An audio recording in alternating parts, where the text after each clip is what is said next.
Bismillahirrahmanirrahim. Assalamualaikum warahmatullahi wabarakatuh. Waalaikumsalam warahmatullahi wabarakatuh. Alhamdulillahirabbil alamin wassalatu wassalamu ala asrofil anbiya'i wal mursalin wa ala alihi wa sahbihi ajma'in, amma ba'du. Sahabat Al-Mawaddah Media yang kami hormati, semoga ibadah puasanya diberikan kelancaran dan diberkahi oleh Allah Subhanahu wa taala.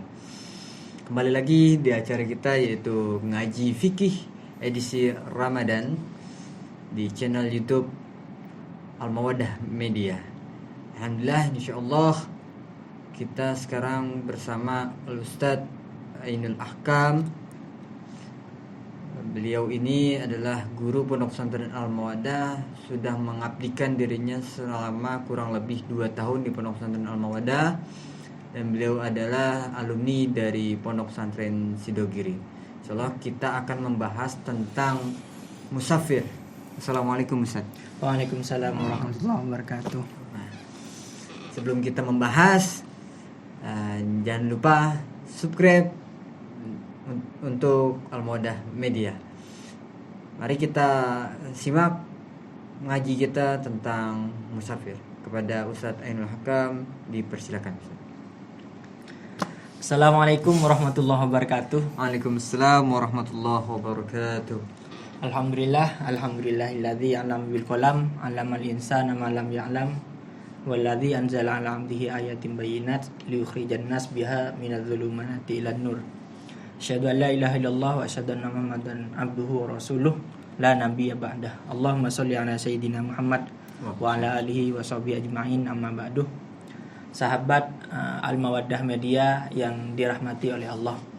Di sini kita akan membahas mengenai musafir. Musafir.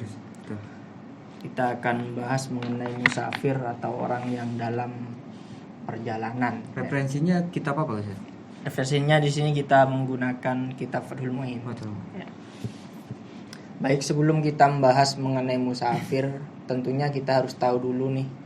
Jadi musafir itu memang orang yang dalam masa bepergian atau perjalanan. Kenapa kok kita akan bahas ini? Karena tentunya menarik gitu.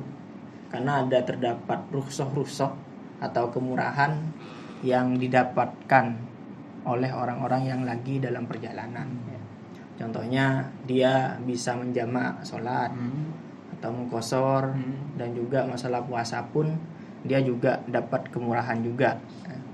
Dalam sholat Jumat pun dia juga bisa mendapat rukhsah. Makanya tentunya kita akan membahas secara global dulu ya mengenai rukhsah tadi. Kenapa kok rukhsah tadi diberikan kepada orang musafir? Karena orang musafir atau dalam perjalanan itu termasuk masyaqqah. Jadi mereka mendapatkan kesulitan. Masyaqqah itu kesulitan. Iya, masyaqqah itu kesulitan. Makanya di sini Allah memberikan rukhsah atau memberikan kemudahan ya. Jadi Allah itu menghendaki pada kalian semua itu kemudahan, bukan kesulitan ya. Makanya dari kesulitan orang yang lagi perjalanan ini, makanya dikasih kemudahan. Makanya sampai muncul kaidah-kaidah al-masyaqqatu tajlibu taysir. Jadi setiap masyaqqah atau kesulitan itu akan mendatangkan kemudahan. Ya. Itu menarik memang. Terus juga dalam musafir, kalau kita membahas masalah puasa ya, karena konteksnya sekarang lagi bulan puasa nih. Betul. Jadi kalau kita lihat di surat Al-Baqarah itu ayat 184 ya. Jadi ayyamam ma'dudat faman kana minkum maridun aw ala safarin fa iddatum min ayyamin ukhra. Artinya kan poinnya di situ bagi orang yang marid, sakit atau safar, orang yang lagi bepergian, dia bisa melakukan mengqadai puasanya tadi di hari yang lain. Makanya kita akan bahas di sini. Pertama mungkin yang perlu kita bahas mengenai sholat dulu ya. Apa saja kemudahan-kemudahan atau rukhsah yang didapat bagi orang musafir dalam masalah sholat? Tentunya kayak sholat Jumat. Terus juga dalam masalah qashar. Dalam masalah qashar ada beberapa syarat memang yang harus dipenuhi. Qashar sendiri kan memang meringkas ya. Jadi meringkas sholat itu tertentu pada sholat-sholat yang rubaiyah. tertentu pada sholat yang memiliki 4 rakaat. rakaat. Iya. Jadi kayak duhur, asar, isya. Untuk maghrib 3 rakaat nggak bisa. Subuh apalagi nggak bisa juga. Jadi 1,5 kan. Ya. Makanya kita akan bahas di sini syarat-syarat qashar dulu ya. Baik. Kalau kita lihat di sini syarat yang pertama itu ayakuna safar tawilah. Syaratnya yang pertama itu perjalanan yang jauh. Maksudnya tawilah di sini 2 marhalah. Ukuran 2 marhalah itu kalau jumhur atau mayoritas ulama itu pakai ukuran 82 km. Tapi di situ memang macam-macam, ada yang 91, ada yang 120 dan semacam. Tapi mayoritas memang 82 atau 81 km. Itu yang dimaksud safar tawilah. Jadi kalau sudah sampai 82 km dia bisa melakukan rukhsah yang tadi. Diperbolehkan melakukan rukhsah yang tadi. Bahkan rukhsah ini ketika memang orang lagi memang sulit untuk melaksanakan puasa ataupun sholat secara sempurna, itu memang lebih dianjurkan. Jadi ada hadis diriwayatkan dari Abdullah bin Umar, bahasanya qala Rasulullah sallallahu alaihi wasallam, "Innallah yuhibbu an tu'ta rukhasahu kama yukrahu an tu'ta ma'asihi." Jadi Allah itu senang ketika hambanya itu melakukan rukhsah-rukhsahnya atau kemudahan-kemudahan yang Allah berikan, sebagaimana Allah itu benci atau gak suka ketika maksiatnya dilanggar atau dilakukan. Jadi memang kalau memang kita lagi dalam keadaan sulit dalam perjalanan, ya lebih baik melakukan rukhsah tadi, tidak usah memaksakan diri ya.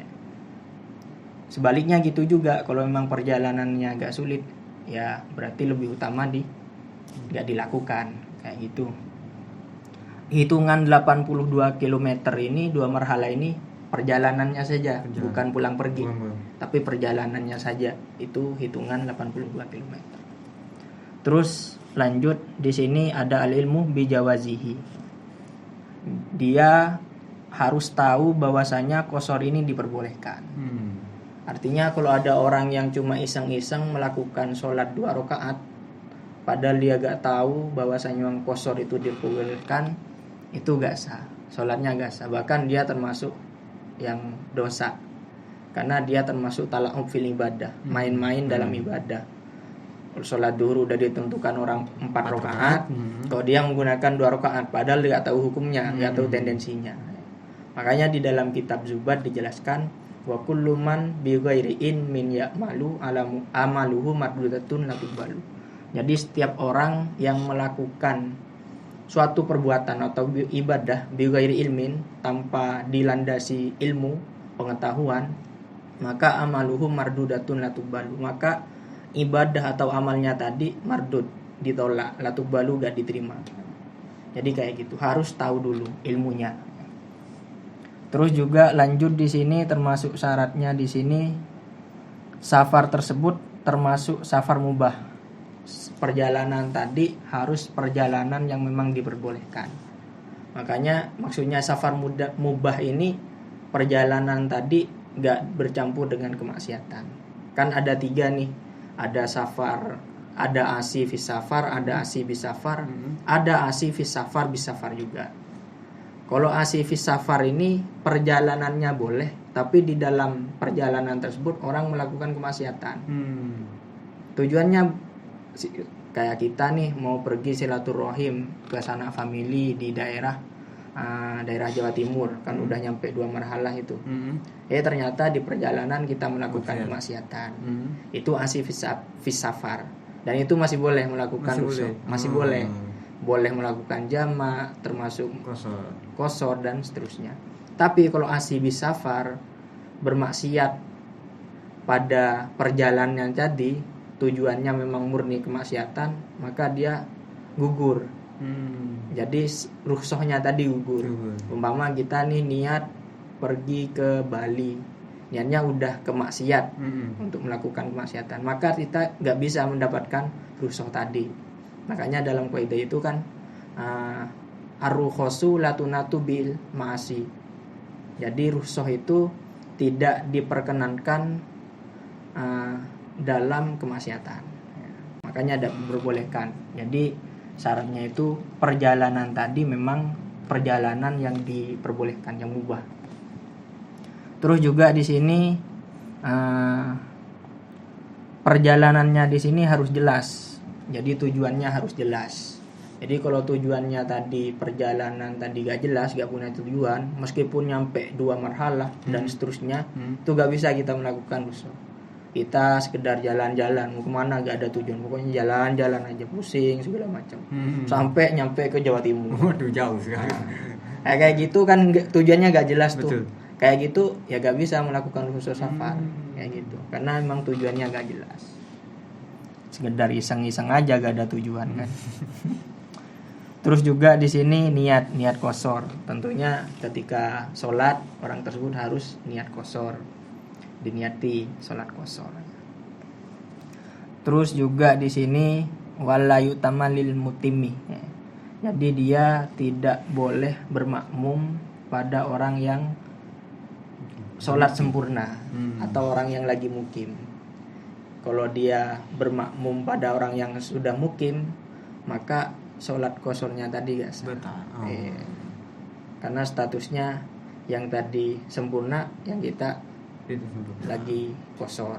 Tapi kalau dibalik gak masalah. Jadi orang musafir lagi sholat, terus ada orang mukim makmum di belakangnya, itu gak masalah. Tapi harus tambah 2 dong. Iya, tentunya harus nambah 2. Ya. Harus ditambah 2 lah. Ya. Terus juga di sini musafir sholatnya tersebut harus istilahnya tetap sholatnya tadi, status musafir tadi harus tetap sampai sholatnya tadi dilaksanakan. Itu. Jadi kalau memang sholatnya masih belum terlaksana tapi dia sudah status mukim, maka sholatnya harus melakukan sholatnya orang mukim gitu. Itu untuk yang ketentuan qasar. Lanjut kita membahas mengenai jamak. Kalau jamak sendiri kan menggabungkan 2 sholat. Artinya sholat duhur gabung sama asar, terus juga sholat maghrib digabung sama sholat isya. Itu jamak. Jamak kan memang ada 2. Ada jamak takdim, ada jamak takhir.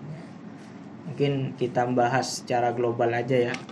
Kayak syarat-syaratnya mungkin di sini dijelaskan untuk jamak sendiri. Kalau yang jamak takdim itu syaratnya harus tertib. Jadi khusus yang jamak takdim itu harus tertib. Artinya kalau kita melakukan jamak takdim, sholat duhurnya dulu baru asar, sholat maghribnya dulu baru isya. Itu kalau jamak takdim. Kalau jamak takhir enggak.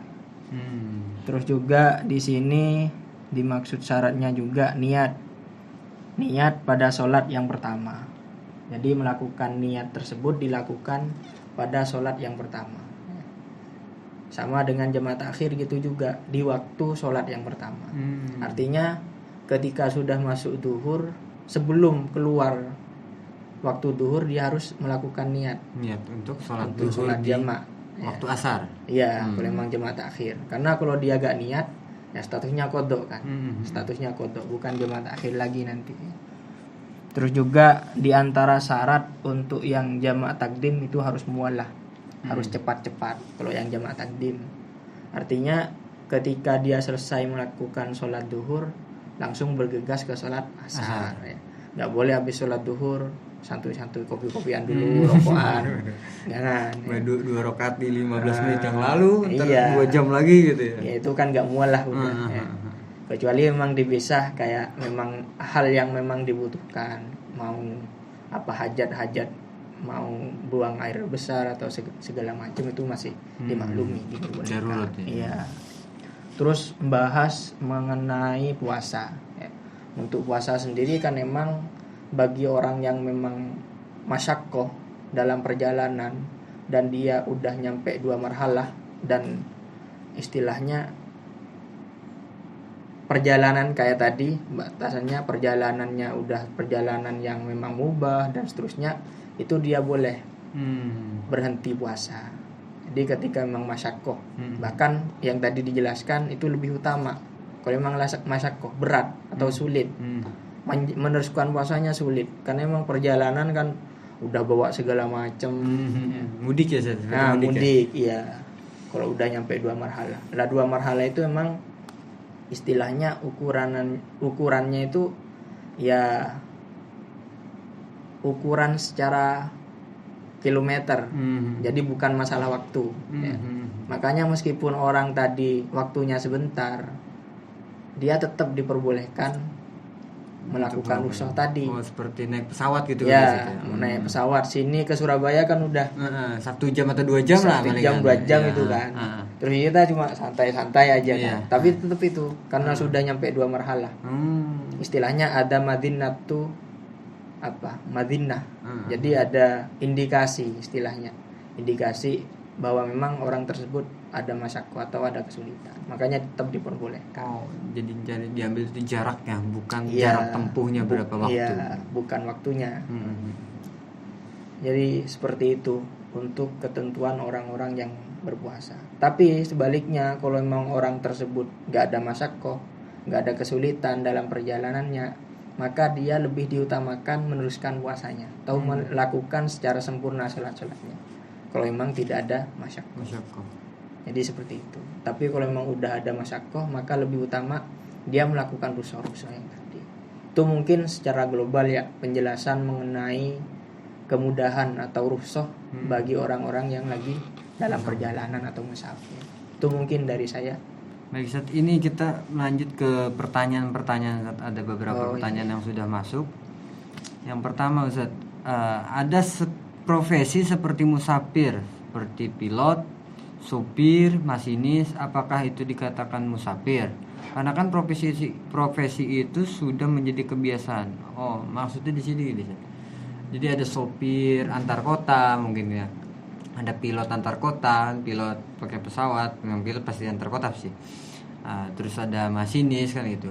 Dia itu kan jaraknya itu ya mungkin sudah lebih dari 82 kilo kan gitu. Dari marhalahnya itu. Apakah itu bisa dikatakan musafir? Padahal itu sudah menjadi kebiasaan dia karena menjadi pekerjaan dia gitu. Bagaimana?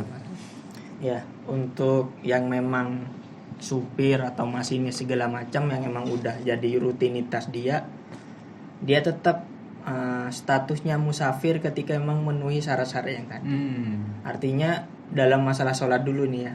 Dalam masalah sholat ketika memang dia sudah lewat 2 marhalah dan safarnya termasuk safar yang mubah, dia boleh melakukan rukhsah safar tadi. Tujuannya kan jelas kalau masinis nih. Tujuannya biasanya Jakarta, Surabaya. Iya, betul. Atau seterusnya sudah. Untuk mengantar orang gitu ya. Dan bukan maksiat kan kayak gitu. Betul. Makanya dia diperbolehkan melakukan jamak boleh, terus yang sholat Jumat diganti duhur boleh, melakukan qashar boleh. Itu masalah sholat. Tapi kalau dalam masalah puasa, karena emang Ramadan istilahnya 1 bulan ya, itu kan emang momentum istilahnya. Di sini ulama berbeda pendapat. Kalau kita lihat di dalam kitab I'anatul Thalibin, itu pendapat yang pertama, bagi orang yang memang sudah menjadi rutinitas setiap hari kayak supir segala macam, untuk puasa Ramadan itu menurut qaulul mu'tamad itu gak diperbolehkan melakukan rukhsah tadi. Kenapa kok tidak diperbolehkan? Karena itu akan isqatu wujubil fardi, furud ya. Jadi dia akan menggugurkan isqatu wujubil kuliah. Jadi akan menggugurkan kewajiban secara keseluruhan. Jadi kalau memang dia melakukan rukhsah tadi secara terus-menerus selama satu bulan nggak puasa, bahkan kalau memang rutinitas tiap hari sampai mati pun nggak puasa nanti kan, karena emang alasannya pakai itu tadi. Maka qaul yang muktamad dia nggak diperbolehkan. Tapi menurut Ibnu Hajar tetap diperbolehkan dengan syarat dia ada niatan untuk mengqadai di hari berikutnya. Jadi itu bedanya untuk yang puasa sama yang sholat. Pertanyaan kedua Ustaz ini lagi nih. Kami pergi ke tempat yang jauh dengan waktu yang belum ketahuan. Berapa lama kami dikatakan menjadi seorang musafir? Oh, ini mungkin pertanyaannya dia ini berpergian jauh Ustaz, lebih dari marhalah mungkin. Tapi di sana itu belum ketahuan berapa waktu lamanya, berapa lama dia dikatakan musafir. Misalkan dia pergi di sana antara seminggu sampai 10 hari.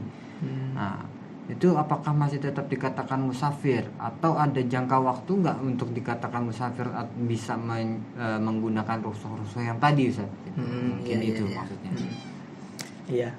Nah, berarti yang ditanyakan masanya ya, status musafirnya tadi. Kalau yang ditanyakan masanya, kalau dia memang selagi dalam perjalanan, masa perjalanan, artinya istilahnya masih pindah atau dalam perjalanan, dia tetap sampai beberapa hari pun tetap status musafir. Tapi kalau dia sudah sampai satu tujuan, terus dia menetap di situ, ya. Kalau dia sudah ada niatan mukim selama berapa hari, 5 atau 4 hari dan seterusnya, itu maka otomatis langsung jadi mukim. Artinya selama nyampe ke situ dia statusnya mukim. Artinya kayak melakukan qashar, jamak dan sebagainya, dia gak diperbolehkan lagi. Itu kalau memang orang tersebut langsung menetap niat mukim di tempat tersebut. Tapi kalau memang orang tersebut datang ke suatu tempat gak ada berniatan mukim, karena dia lagi ngerjakan sesuatu gak ketahuan berapa hari atau berapa jam tinggal di situ tempat tersebut, ya sudah batasnya 3 hari. Jadi hari keempat itu udah bukan musafir, nggak bisa menyelesaikan rukhsah. Iya, jadi kayak gitu. Ini ada satu lagi ya. Untuk masalah puasa, musafir dapat keringanan untuk tidak berpuasa, kan ya, Ustaz? Betul ya? Iya. Bagaimana hukum puasanya musafir yang batal ketika sampai di tujuan, Ustaz? Bukan saat pada perjalanan. Mungkin perjalanan antum nih berangkat dari sini pada subuh gitu. Sampai di tujuan sudah lewat dari marhalah jam 2 siang, tapi sudah sampai jam 2 siang. Akan tetapi di jam 3-nya di tempat tujuan tersebut batal. Bagaimana saat itu? Apakah itu masih dikatakan musafir atau memang ya batal karena keteledoran dia itu untuk batal gitu? Maksudnya batal tersebut batalnya di tujuannya.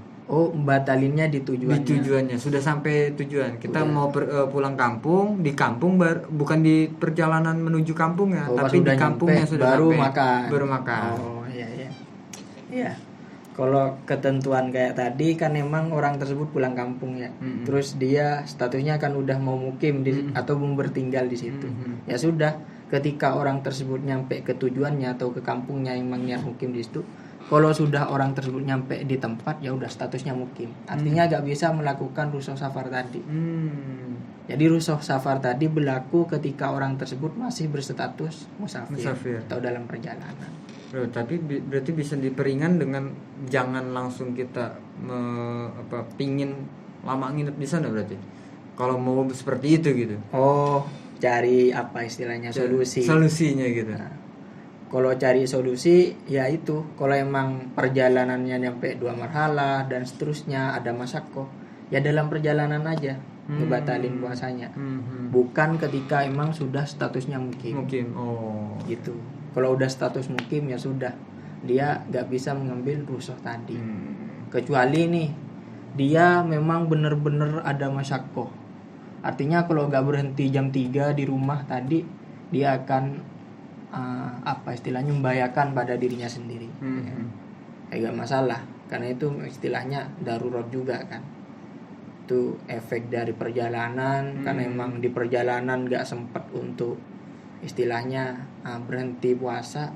Ya ternyata pas nyampe rumah udah perutnya sakit, lapar banget, perih segala macam. Karena itu masuknya ke istilahnya udah masyakoh juga. Kalau emang membahayakan pada tubuh, ya udah berhenti, tapi nanti dikodok. Berarti harus ada hitungannya ya. Jangan sampai ya kalau itu batal sekalian di perjalanan, jangan terus sampai. Iya. Begitu. Ya itu sih pertanyaan yang sudah yang masuk. Terima kasih Ustaz atas jawaban-jawabannya dan ilmu-ilmu yang telah disampaikan. Iya. Sama-sama. Ya, inilah itulah dia kajian kita di hari ini nih, itu tentang musafir.